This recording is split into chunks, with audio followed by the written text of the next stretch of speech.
How to treat and cure pneumonia. Pneumonia is a lower respiratory tract infection that affects the lung tissue. Lower respiratory tract infections are the #1 cause of infectious disease death in the United States. Pneumonia is a very serious condition and should be treated promptly and completely. Treating pneumonia. Take care of mild cases.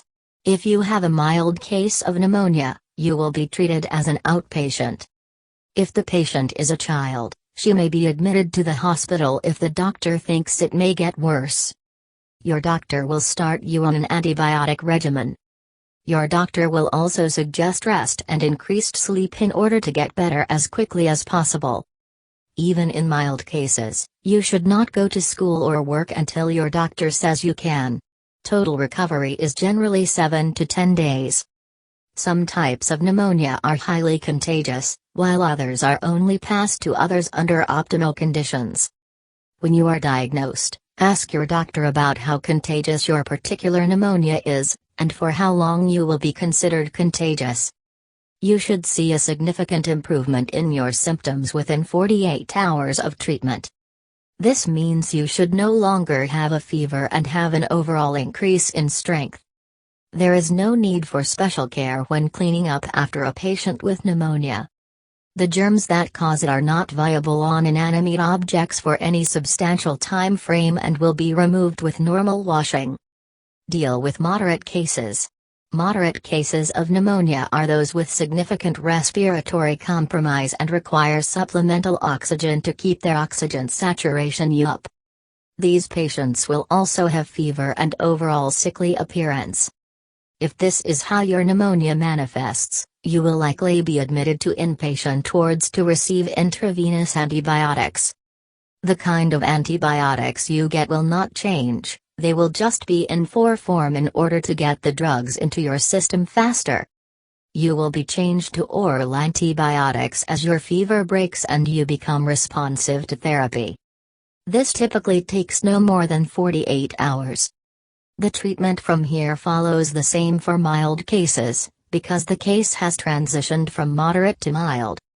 Seek help for severe cases. Severe cases of pneumonia are those with patients who are going through respiratory failure. This requires intubation and mechanical ventilation. It may also require being admitted to the intensive care unit.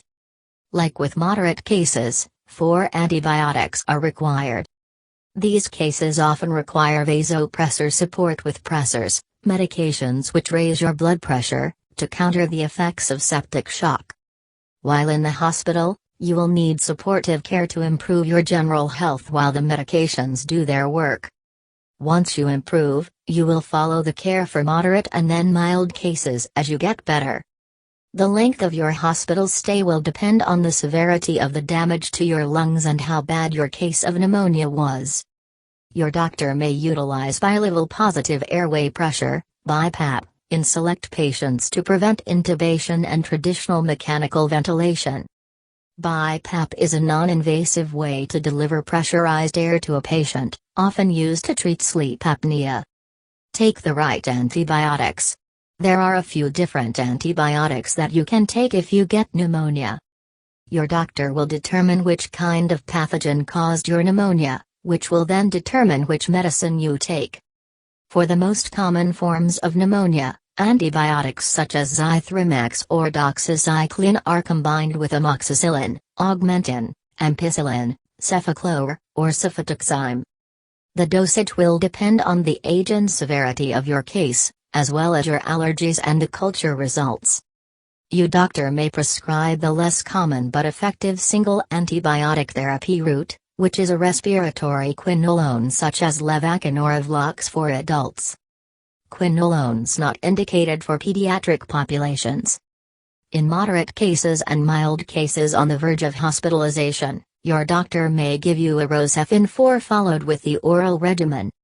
In all these cases, your doctor will follow up within a few days to see how your symptoms are progressing. Treat hospital-acquired pneumonia, HAP. Patients that get HAP are already dealing with health issues.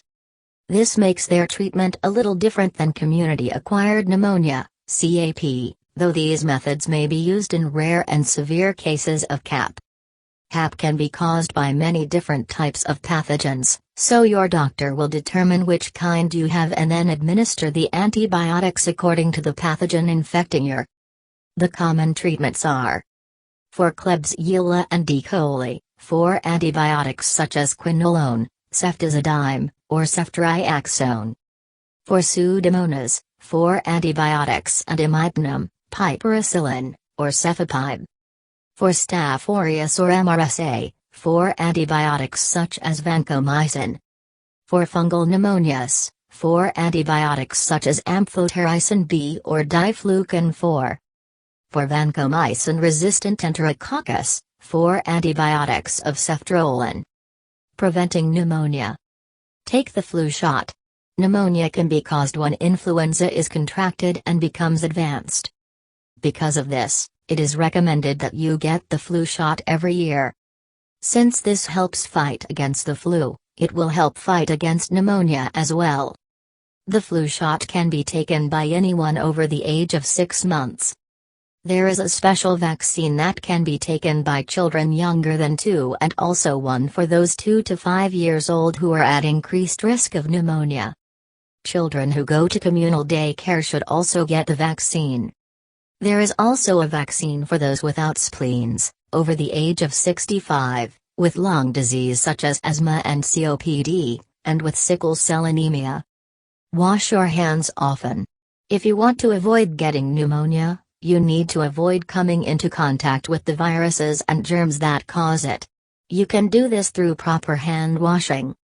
If you are in public or around someone you know is sick, you should wash your hands as much as possible.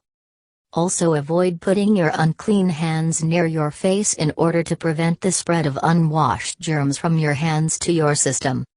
To wash your hands properly, you need to turn on the faucet and wet your hands. Apply soap to your hands and scrub every part of your finger. This includes under the nails, on the backs of your hands, and between your fingers. Keep rubbing your hands for at least 20 seconds, which is how long it takes to sing the happy birthday song all the way through twice. Rinse your hands in the water to rinse off the soap. Make sure the water is warm to help remove the soap and germs. Dry them off with a clean towel.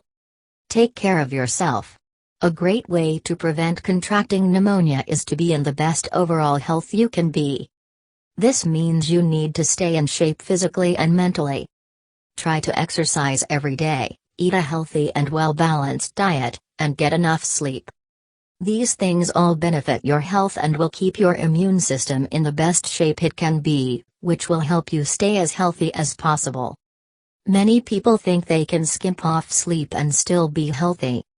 Studies have been done that link the well-being of your immune system to the amount of sleep you get each night.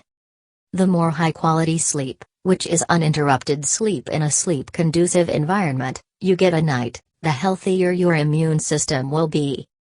Try vitamins and minerals. There are some supplements that you can take to boost your overall immune health.